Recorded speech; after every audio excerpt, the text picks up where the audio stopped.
사랑하는 여러분, 오늘도 하나님의 크신 은혜와 함께 정말 이 한 주간을 또 승리로 살아가는 그러한 여러분의 삶이 되기를 주님의 이름으로 축복합니다. 어제는 아버지 날이었습니다. 아버지신 여러분들 주님의 이름으로 여러분 또 한번 축복합니다. 진정한 아버지는 가정의 영적 제사장입니다. 지도자입니다. 리더입니다. 여러분, 어떤 지도자 상을 우리가 그리워합니까? 섬기는 지도자죠. 섬기는 지도자. 군림하는 지도자가 아니라 섬기는 지도자. 예수 그리스도를 닮은 지도자. 이 세상의 모든 문제는 바로 이 섬기는 지도자의 부재에서 오는 것 아니겠습니까? 하나님의 뜻을 따라 하나님이 사용하시는 사람. 여러분, 하나님이 찾고자 할 때 찾아지는 그러한 사람이 되기를 바랍니다. 하나님의 부르심 앞에 순종하고 온유함과 또 그리고 정말 인내함으로 하나님 앞에 순종하며 나아갈 때 하나님께서 때를 따라 돕는 은혜를 베풀어 주실 것이고, 그러므로 말미암아 여러분 진정한 그 리더십으로 모든 것을, 하나님이 기뻐하시는 모든 것을 이루는 그러한 삶을 살아가게 되는 것이죠. 우리가 계속해서 신명기 말씀을 보고 있습니다. 오늘은 그동안 함께 나눴던 신명기의 이제 마지막 장 34장이 됩니다. 오늘 이 말씀을 보면 모세의 죽음, 그리고 모세의 장사, 그리고 모세가 어떤 사람이었는가를 평가하는 그러한 내용이 나옵니다. 여러분, 모세가 누구였습니까? 이스라엘 백성을 출애굽한 그러한 지도자 아닙니까? 그런가 하면 또 하나님과 대면에서 만나고 십계명을 받은 사람이 바로 모세입니다. 또한 모세는 이 모세오경, 성경의 첫 5권의 저자이기도 합니다. 정말 하나님의 부르심 앞에 순종하며 또 하나님의 뜻을 따라 하나님이 기뻐하시는 일을 이루려고자 애썼던 모세, 그의 삶의 마지막 모습을 보면서 우리 또한 또 모세를 닮은 그러한 닮아가는 삶을 살아갈 수 있게 되기를 바랍니다. 자, 34장 1절에서 12절 말씀인데요. 자, 1절과 2절 3절 말씀을 먼저 읽습니다. 모세가 모압 평지에서 느보산에 올라가 여리고 맞은편 비스가산 꼭대기에 이르매 여호와께서 길르앗 온 땅을 단까지 보이시고 또 온 납달리와 에브라임과 므낫세의 땅과 서해까지의 유다 온 땅과 네겝과 종려나무의 성읍 여리고 골짜기 평지를 소알까지 보이시고 그랬습니다. 하나님께서 이제 모세를 이 그 느보산에 올라가게 하시고, 그리고 뭡니까? 동서남북을 바라보게 하십니다. 하나님이 약속하신 땅 동서남북을 바라보게 합니다. 하나님은 누구십니까? 동서남북을 바라보게 하시면서 하나님은 우리로 하여금 꿈을 꾸게 하시는 하나님입니다. 여러분, 꿈을 꾸게 하시는 하나님. 그래서 꿈이 있을 때 뭡니까? 열정이 있게 되는 것이죠. 꿈이 있는 사람은 인내합니다. 열정을 가지고 인내하며 살아가는 사람이 바로 여러분 꿈이 있는 사람 아니겠습니까?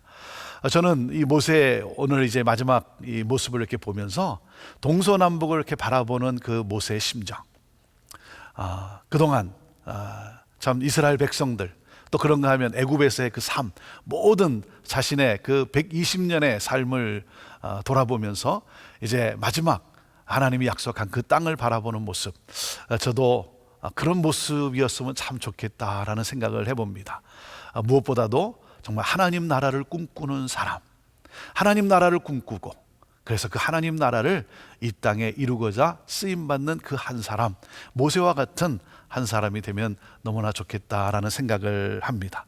여러분은 어떤 꿈을 꾸고 계십니까? 어떤 꿈을 꾸고 계십니까? 하나님이 주신 꿈을 꾸고 계십니까? 아니면 여러분이 원하시는 꿈을 꾸고 계십니까? 사랑하는 여러분, 하나님이 주신 꿈이라는 건 뭡니까? 사명이라는 거죠. 사명이 있는 인생이에요. 내가 해야 할 일이 있다는 것이죠. 여러분, 하나님이 주신 꿈을 꾸는 사람, 사명이 있는 사람은 여러분 그 일을 이루어가는 데 있어서 성공하느냐 실패하느냐, 그것이 우선이 아닙니다. 성공과 실패는 하나님께 맡기고 내가 해야 할 일, 하나님이 주신 이 사명을 향해 온전히 걸어가는 인생이 바로 여러분 사명이 주어진 삶이죠. 모세는 그러한 삶을 살았습니다. 자, 말씀을 계속 봅니다. 4절입니다. 여호와께서 그에게 이르시되 이는 내가 아브라함과 이삭과 야곱에게 맹세하여 그의 후손에게 주리라 한 땅이라. 내가 내 눈으로 보게 하였거니와 너는 그리로 건너가지 못하리라 하시매. 그랬습니다. 하나님께서 그 조상에게 주시기로 약속한 땅이에요. 그 약속한 땅, 하나님이 약속하셨어요. 사랑하는 여러분, 하나님이 약속하셨기 때문에 하나님은 그 약속을 이루십니다. 하나님은 복을 주시기를 기뻐하시는 하나님이세요. 그래서 하나님은 그 약속을 이루시는 하나님이십니다.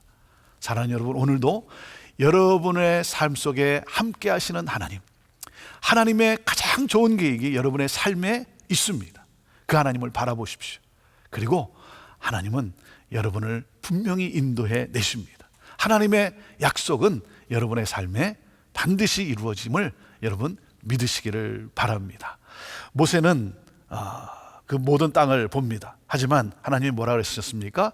너가 그리로 건너가지는 못한다라고 한 것이죠. 거기까지라는 거예요. 거기까지. 여러분, 가나안 땅에 들어가는 것, 누구보다도 가장 사모했던 사람이 바로 모세 아니겠습니까? 그리고 누구보다도 그 땅에 들어갈 수 있는 사람이 모세 아니었겠습니까? 그런데 하나님이 거기까지라는 거예요. 참 모세의 심정은 너무나 안타까웠을 거예요. 동서남북을 바라보면서 여기까지라고 하는 것.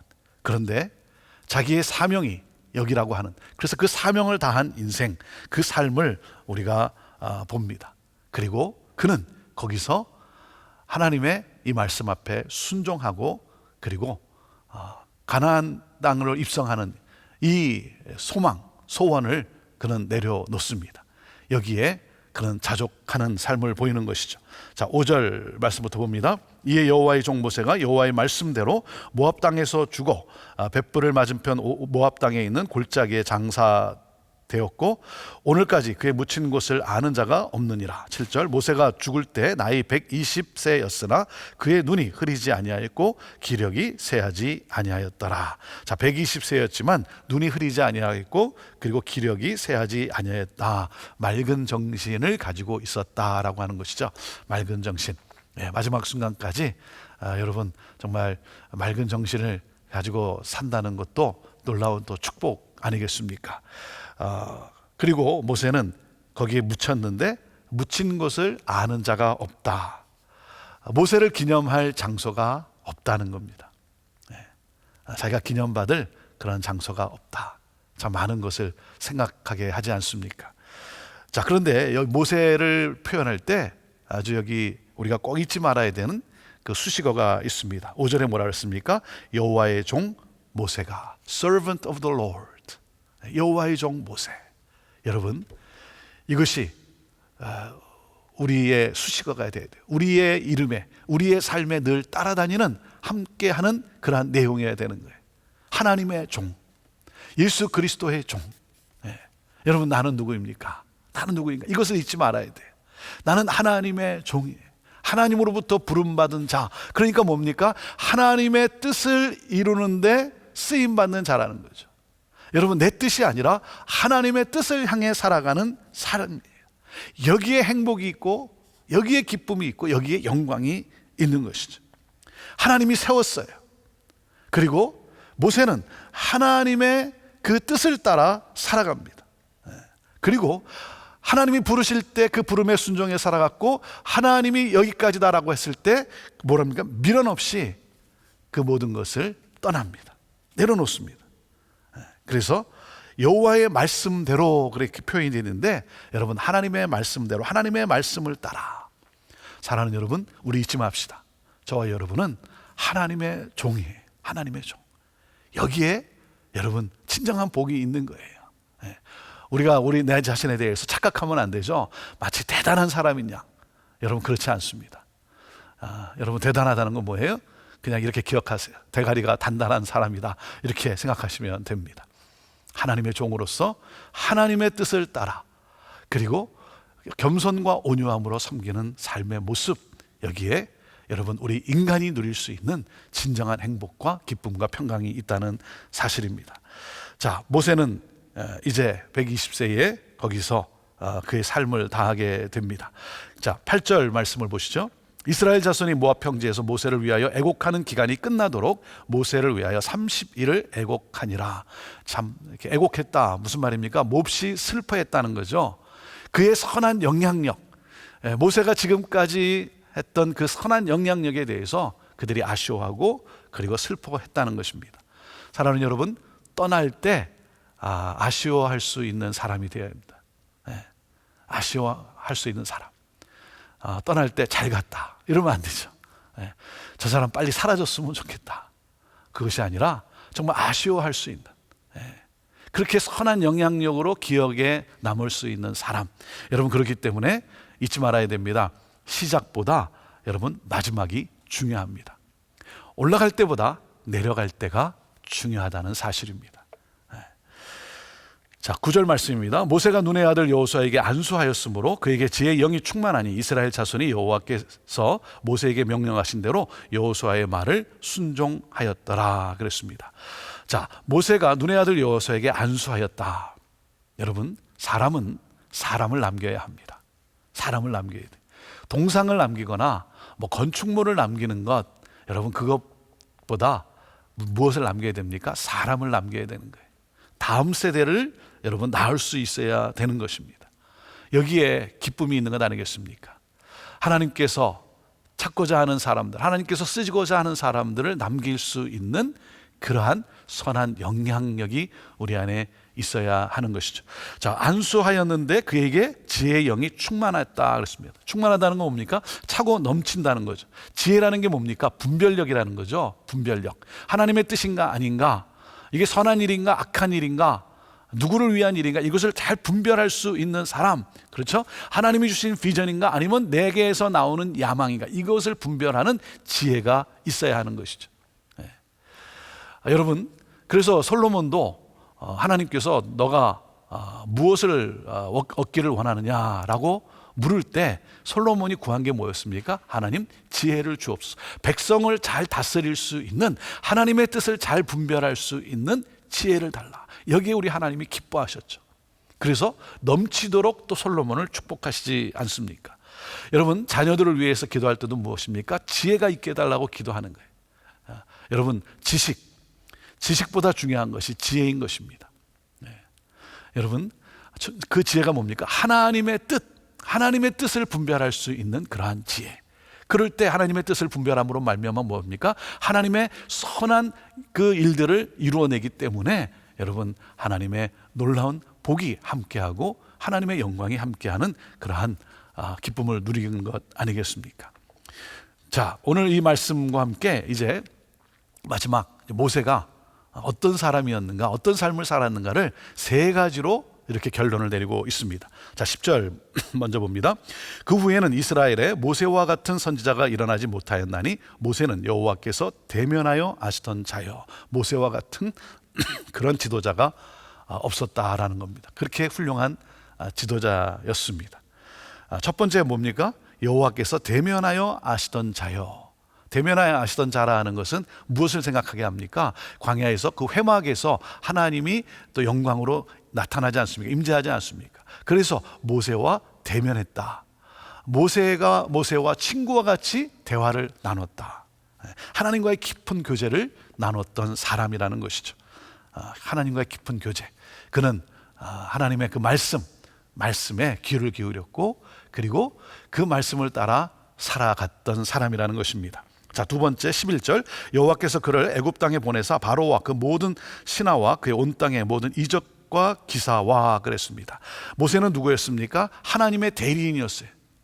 중보자였어요. 하나님과 이스라엘의 중재자로서의 삶을 살았다라고 하는 것이죠. 그리고 12절, 모든 큰 권능과 위엄을 행하게 하심에 온 이스라엘의 목전에서 그것을 행한 자였더라. 하나님의 능력을 나타냈던 사람이에요. 하나님과 대면해서 친밀한 교제를 나눴던 사람이고, 그리고 하나님과 이스라엘을 이었던 그 중재자의 역할을 다했고, 그리고 하나님의 그 역사하심 능력을 나타내는 데 쓰임받는 그러한 사람이었다는 겁니다. 사랑하는 여러분, 어떤 삶을 사시기를 원하십니까? 라고 질문할 때 그 질문은 뭡니까? 어떤 모습으로 죽고 싶은가? 이렇게 생각을 해야 됩니다. 나는 어떤 모습으로 죽고 싶은가? 여러분, 어떻게 기억되기를 원합니까? 하나님의 사람으로 기억되기를 원해요. 저는요, 제가 목사로서 저 사람 정말 목사였다, 이렇게 기억됐으면 좋겠습니다. 우리 자녀들이 기억할 모습은 무엇이겠습니까? 저는 우리 자녀들에게 이렇게 기억됐으면 좋겠습니다. 하나님을 섬기다 잠든 아버지다, 이렇게 묘비명에 기록되었으면 좋겠습니다. 하나님의 사람이었다. 목사로서, 목회자로서 장례식을 인도할 때가 있습니다. 가장 먼저 감사한 것은 우리 장례식을 천국 환송 예배라고 표현하는데, 천국 환송 예배로 드릴 수 있게 살아줘서 너무나 감사합니다. 구원의 확신, 믿음을 가지고 잠들었기 때문에 장례를 집례하는 목사로서는 그게 너무나 감사한 거예요. 이 사람이 구원을 받았는지 안 받았는지, 이 사람이 하나님을 정말 믿었는지 안 믿었는지, 그것이 궁금한, 거기에 확신이 없는 그러한 천국 환송 예배가 아니라 구원의 확신이 있는 천국 환송 예배. 그리고 무엇입니까? 장례식을 치를 때 이렇게 설명할 수 있는 사람이면 너무나 좋겠어요. 그 사람의 인생을 내가 설명할 수 있는. 그리고 그 무엇입니까? 이 사람은 좀 더 살았으면 좋겠는데, 좋았었을 텐데, 아쉬움이 있는 사람. 사랑하는 여러분, 이 땅에서 정말 선한 영향력을 끼치며 삶으로써 역사의 무대에서는 사라지지만 잊혀지지 않는 그러한 삶이 되었으면 좋겠습니다. 하나님과의 교제하는, 하나님과 또 깊은 교제를 나눌 수 있는 사람, 그래서 사명을 다하는 사람. 사도행전 20장 24절 말씀이 저를 붙들어주는 말씀입니다. 나의 달려갈 길과 주 예수께 받은 사명, 곧 하나님의 은혜의 복음에 증거하는 일을 마치려 하면은 내 생명을 조금도 귀한 것으로 여기지 아니하노라. 이 사명을 다하는 우리의 삶이 되었으면 좋겠습니다. 어떻게 우리가 사명을 다할 수 있습니까? 신명기 1장부터 34장까지의 이 전체의 내용에서 끊임없이 강조했던 것은 무엇입니까? 하나님의 말씀을 청종하는 자가 복을 누린다라는 것입니다. 하나님의 말씀을 붙들고 말씀을 순종하고 말씀을 따라 삶으로 말미암아 복된 삶을 누리고 복된 자녀들, 다음 세대를 낳는 그러한 우리의 삶이 되기를 주님의 이름으로 축복합니다. 기도하겠습니다. 하나님, 부르시고 우리를 사용하시기를 기뻐하시고 우리의 삶에 영광을 주시기를 기뻐하시는 하나님, 하나님의 부르심 앞에 순종하고 하나님의 뜻을 따라 살아가고 하나님과 깊은 교제 속에 말씀을 청종함으로 말미암아 하나님, 오고 오는 세대 가운데 복이 되는 그러한 우리의 삶이 되게 하여 주옵소서. 감사하며 예수님의 이름으로 기도합니다. 아멘.